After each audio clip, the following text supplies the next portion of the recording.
Gobierno bate récord en gasto de asesores. En los 3 primeros meses del año ha destinado casi un 20% más que en el mismo periodo del año anterior.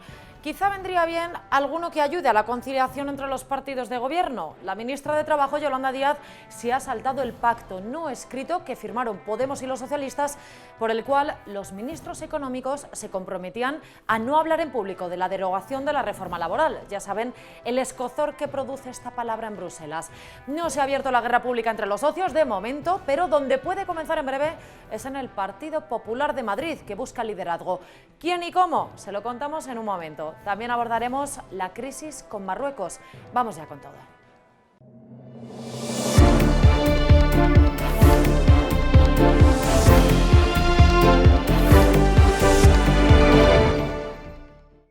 El Gobierno ha disparado el gasto en asesores. En los 3 primeros meses del año ha destinado 17,5 millones de euros a pagar la nómina de estos equipos. Es casi un 20% más que el mismo periodo del año anterior. La cifra no ha dejado de crecer desde la llegada de Sánchez y estamos ya en récord. ¿Cómo se explica? Juan Delgado. Bueno, explicación tampoco tiene mucha porque precisamente transparente Moncloa no es con estas partidas de gasto. Lo que llama mucho la atención es que el Gobierno no solo tenga un ejército de asesores, sino que lo siga aumentando en tiempos de crisis como los actuales. La cifra que tú comentabas al principio, esos 17,5 millones, implica un crecimiento nada menos que de 3 millones de euros en 3 meses en comparación con el trimestre anterior. Hablamos de todo un récord en un momento en el que hay millones de hogares y de familias que, por desgracia, se están apretando el cinturón.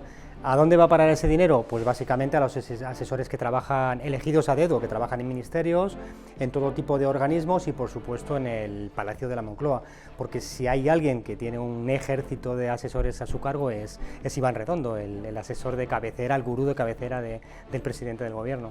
¿Y se sabe cuántos asesores tienen en nómina? Sabemos el número inicial, que es el que aparece, el que figura en los presupuestos de 2021. O sea, el año arrancó con 1.212 asesores en nómina, aunque lo normal es que, a juzgar por el aumento del gasto, ese número sea bastante superior al final del año. Casi la mitad, 532, están adscritos a la presidencia del Gobierno. Y te aporto un último dato que llama la atención. Un tercio de los asesores que están a sueldo en nómina o a las órdenes directamente del presidente del Gobierno solamente tienen el graduado escolar. Bueno, pues el gasto de asesores o incluso ministerios ha sido muy cuestionado desde la oposición. La vicesecretaria sectorial del PP, Elvira Rodríguez, cargaba precisamente contra ello en una entrevista con Voz Populi que pueden ver completa en la web. La estructura pública había que pensársela y el ejemplo del Gobierno central es un escándalo. Tenemos ministerios que eran direcciones generales en materias transferidas, véase el de consumo. O sea, tenemos 23 ministros en el peor de los tiempos, más toda la estructura de asesoría, más todo el gasto del ministerio, más toda la papelería. Dices, es poco, no es poco. Son muchos pocos que hacen mucho. Y empezando con seriedad, porque es que si no, no vamos a ninguna parte.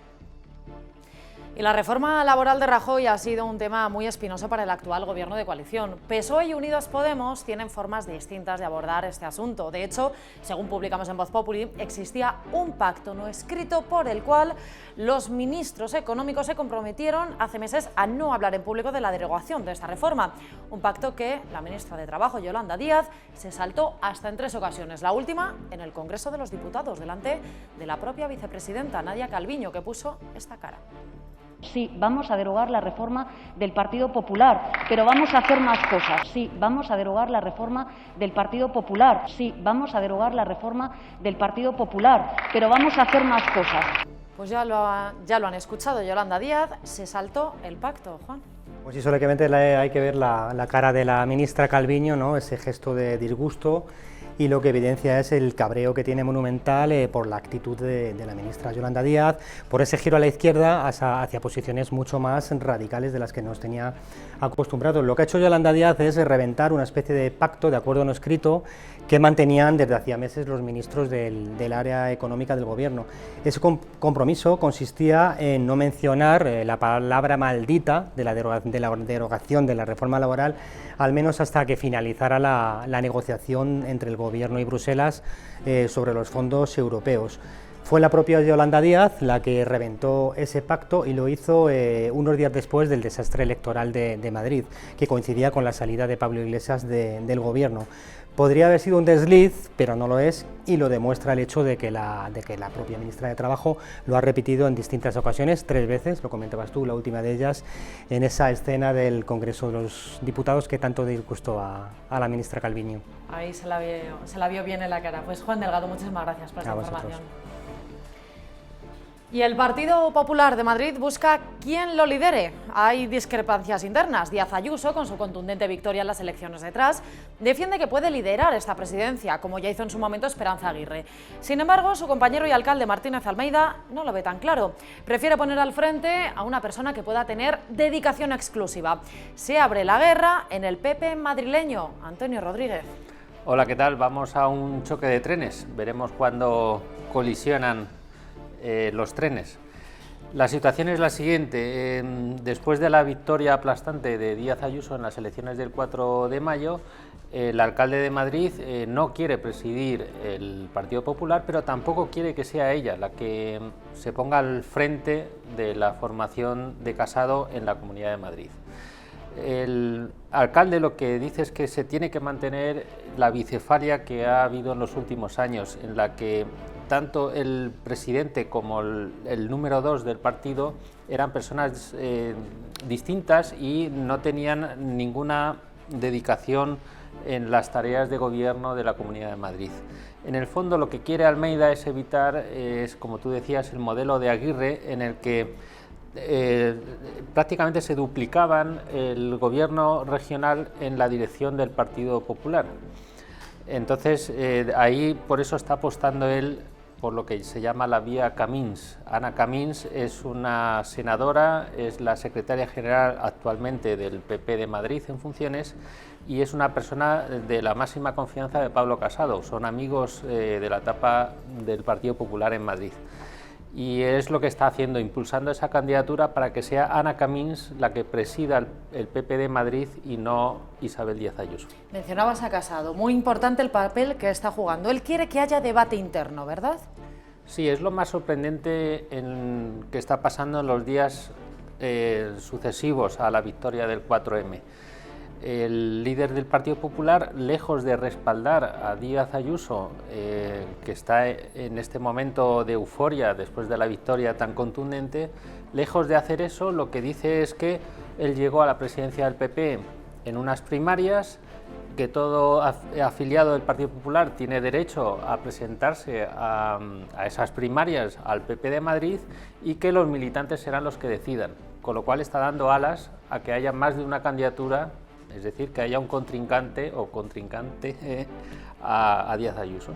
Veremos qué pasa. Exacto, veremos qué pasa. Ya lo contaremos, como decimos siempre aquí, en Voz Populi. Antonio Rodríguez, muchísimas gracias.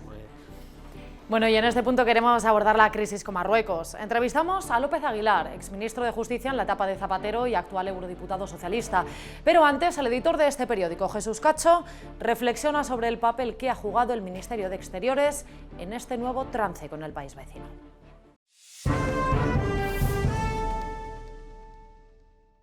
Pues una vez calmadas las aguas de la playa del Tarajal y Ceuta y sus alrededores, creo que es el momento adecuado de hablar del Ministerio de Asuntos Exteriores y de la titular de la cartera, la señora González Laya.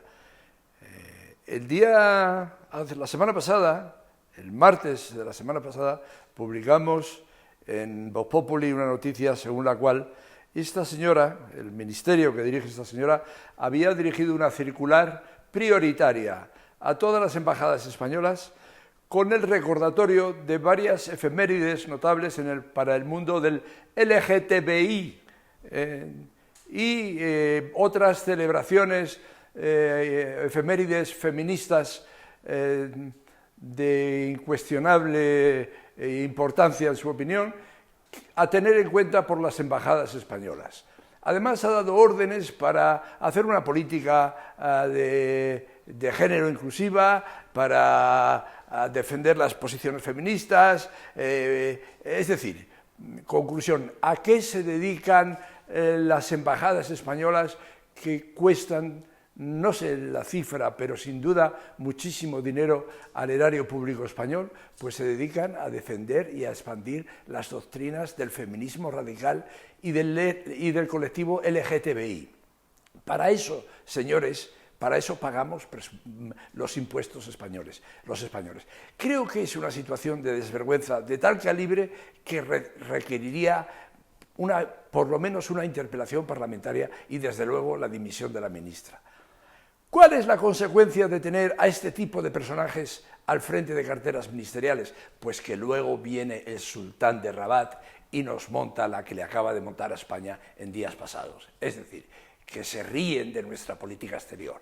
¿Cuál es la consecuencia de esta señora que no tiene ni idea de lo que es la carrera diplomática, que no tiene ni idea de lo que son las relaciones internacionales, que no tiene ni idea de la obligación de los embajadores de defender los intereses políticos y estratégicos españoles y además defender la acción comercial de las empresas españolas en el exterior? ¿Cuál es la consecuencia? El absoluto descrédito y, lo que es peor, el desprestigio, el ninguneo que hoy representa España en la política exterior, no solo europea, sino mundial. Yo creo que estamos ante el peor gobierno de la democracia con mucho. Y eso es lo que tiene nombrar a amiguetes para carteras ministeriales y altos cargos de la administración. Convertir el gobierno en un grupito de amigos, lo que dijo en su día Albert Rivera, en una banda con un jefe de la banda. Bueno, hoy está con nosotros Juan Fernando López Aguilar, eurodiputado socialista en el Parlamento Europeo. Juan Fernando, bienvenido. Gracias por la llamada. En circunstancias apuradas porque estoy volando de Bruselas a Canarias y no es fácil. Bueno, echando la vista atrás, se cometió un error por parte de España al hospitalizar al líder del Frente Polisario en España. No puede ser nunca un error, un tratamiento humanitario, en una situación diplomáticamente muy delicada, sin duda ninguna. Lo que sí considero un error es la actuación de Marruecos, no cabe la menor duda. Un desprestigio internacional, un coste reputacional y sobre todo un daño humano directo a menores indefensos, manipulados al servicio de una estrategia política insensata que no puede tener ningún resultado práctico tangible. La Unión Europea apoya fieramente a España. Su diplomacia está respaldada por el derecho internacional, porque es el derecho internacional el que tiene que dar cuenta del contencioso que tiene Marruecos con lo que considera que es una parte de su territorio, pero que está en disputa de acuerdo con las resoluciones de Naciones Unidas, y solo en el contexto de Naciones Unidas se puede resolver. Por tanto, el error es de Marruecos y hay que estar del lado del gobierno, que está poniendo toda la carne en el asador para resolver una cuestión extremadamente delicada, extremadamente espinosa, pero inexorable, porque Marruecos es un vecino inevitable de España y siempre lo será. Y hay que convivir con los vecinos, en las duras y en las maduras. Usted dice que la Unión Europea se ha posicionado de parte de España. Es verdad, han lanzado palabras, sin embargo, sigue aparcando la gran reforma migratoria. Se niegan a acoger migrantes. En este sentido, ¿falta solidaridad por parte de los gobiernos europeos hacia España? Es una pelea en la que estoy a fondo. Soy el presidente de la Comisión de Libertad, de Justicia e Interior y el Parlamento Europeo ha legislado un paquete migratorio con 8 actos legislativos y un paquete de asilo con 9 actos legislativos. Y hay dos problemas. El primero es que la actual legislación europea sobrecarga a los países con fronteras vulnerables, entre ellos España, no solo, Italia, Malta, Chipre, Grecia, a menudo en crisis por su orden y quejándose y doliéndose de la sensación de haber sido abandonados a su suerte ante una responsabilidad que es común de la Unión Europea. Por tanto, eso debe ser resuelto, debe ser corregido. Y desde luego también debe ser corregida la violación del derecho europeo, que es cada vez más frecuente por Estados miembros, incluso condenados por el Tribunal de Justicia. Por eso estamos negociando un nuevo paquete. Soy el responsable del reglamento de crisis, que es, a mi juicio, la única oportunidad que tiene la solidaridad vinculante y la responsabilidad compartida que ordena el Tratado de Lisboa. Y es el resultado que tenemos que conseguir. No cabe ninguna otra alternativa. Usted, como canario, ha vivido otras crisis migratorias similares, ha tenido trato con Marruecos. ¿Cree que la presión hacia ellos funciona? ¿Cree que retirando ayudas europeas, ahora mismo es el segundo receptor de ayudas para frenar la migración, funciona? ¿O todo lo contrario? Hay que restablecer las relaciones con nuestros vecinos. Canarias está apenas a 80 kilómetros de la costa noroccidental africana, pero Ceuta y Melilla son la única frontera terrestre, no de España, del conjunto de la Unión Europea con el continente africano, con una singularidad, y es que resultan ser la frontera terrestre más desigual del planeta, más desigual que la que hay entre México y Estados Unidos, más desigual que la que hay entre Corea del Norte y Corea del Sur, la más desigual del planeta, una desigualdad de renta y de oportunidades comunal. Marruecos, sin duda ninguna, soporta presión migratoria, pero tiene que respetar las reglas del derecho internacional, y España y la Unión Europea le tienen que imponer el cumplimiento del derecho internacional que ordena que cada Estado es responsable de sus fronteras exteriores. España lo es de las suyas, Marruecos también, y las tiene que respetar. Esa es la regla del juego. Y a partir de ahí podemos restablecer esa cooperación, no solo diplomática, sino de ayuda humanitaria y al desarrollo, en la que la Unión Europea invierte muchos millones de euros. Y es claro que ese es un activo para que Marruecos corrija su actitud, que es inaceptable en términos de derecho internacional en estos momentos.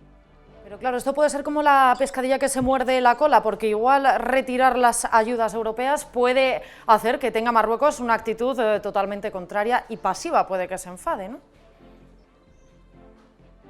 Marruecos tiene que saber que no está sola en el mundo, como no lo está España, como no lo está la propia Unión Europea. Todos estamos obligados a convivir en una comunidad global donde la diplomacia tiene que tener su papel, y la diplomacia europea está muy comprometida con valores, con derechos fundamentales, con cooperación al desarrollo, valores humanitarios los llamamos.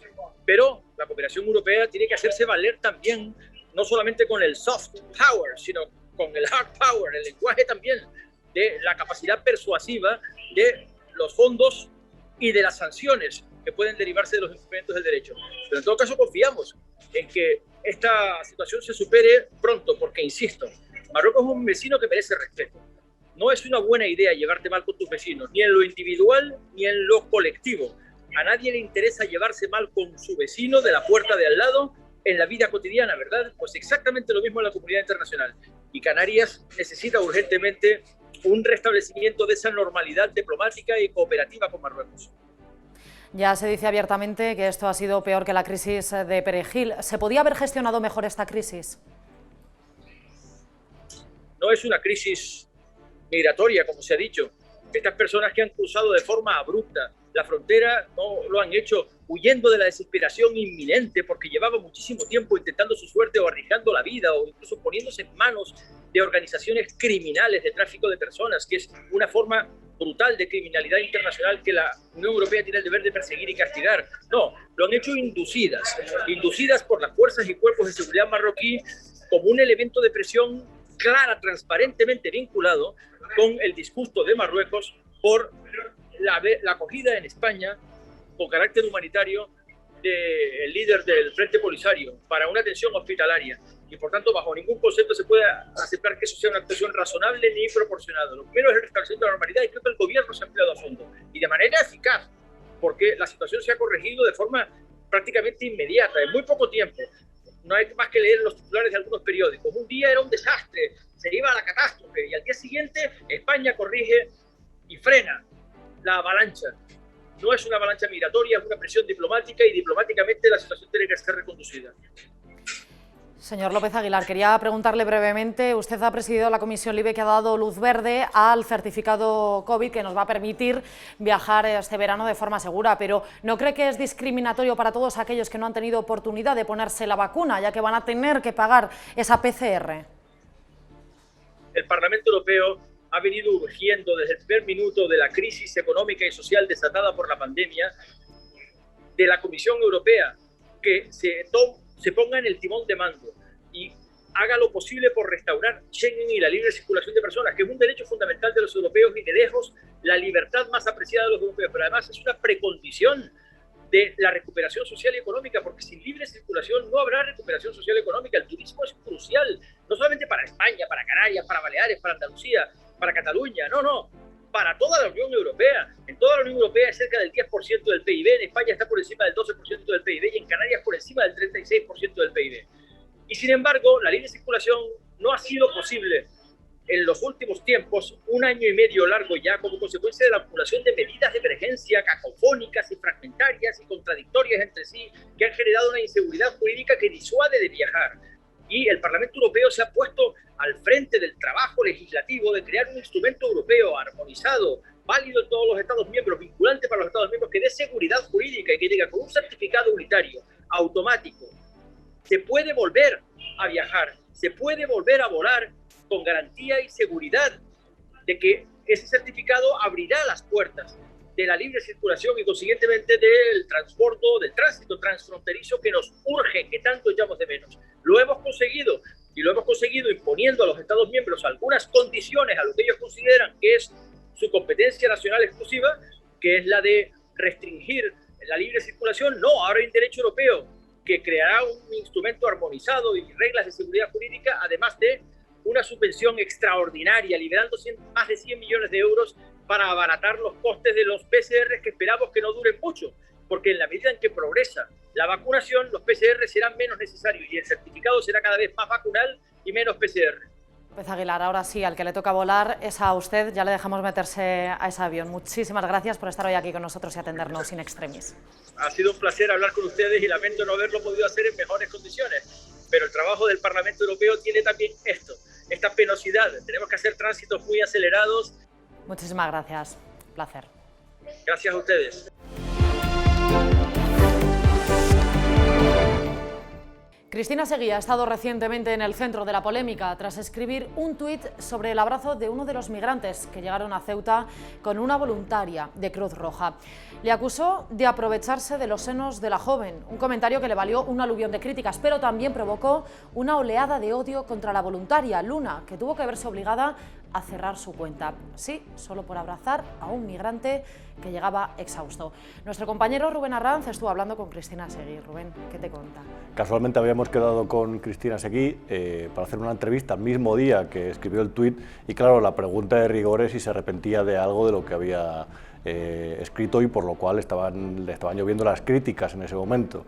Se reafirmó en su contenido y además nos habló de paso, porque es una persona que generalmente no se puede ocultar, dice lo que piensa y eso le ha generado determinados problemas y algún problema judicial. Y no solo nos habló del tema de Ceuta, sino que también, como podemos ver en el siguiente vídeo, nos comentó sobre otras polémicas que ha tenido recientes y no tan recientes. El día que me puso la demanda el Partido Socialista, que me lleva a la Fiscalía directamente por llamar mataviejas a Sánchez, cosa que es auténticamente cierta, por llamarle cerdo, cosa que también, y por decir que el pensamiento... No, ellos dijeron que yo atentaba contra el pensamiento político socialista por decir que era empobrecedor y que mataba, cosa que también es cierta. Yo pierdo mi trabajo.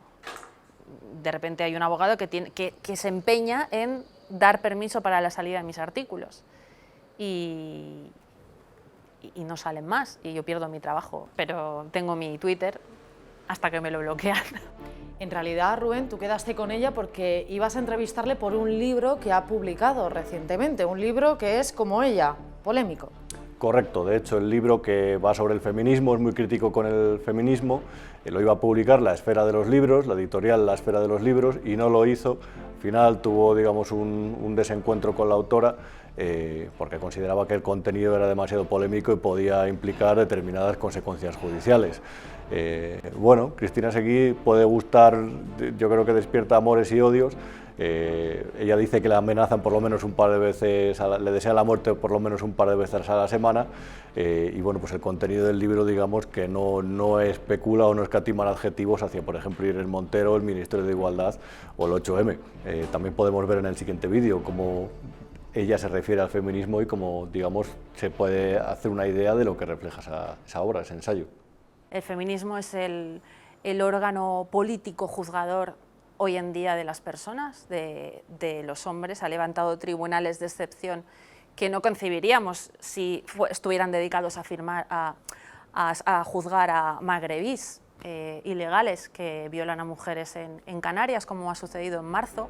Bueno, pues van a poder encontrar la entrevista completa en la web de vozpopuli.com, en la sección Conversaciones Irreverentes de Rubén Arranz. Gracias por estar aquí, Rubén. Gracias, Ana. Nosotros nos despedimos. Aquí termina esta edición de Barra Libre. Ya saben que nos pueden ver y leer en la web de vozpopuli.com y también, muy importante, suscríbanse a nuestro canal de YouTube. Nosotros volvemos mañana con más temas. Cuídense.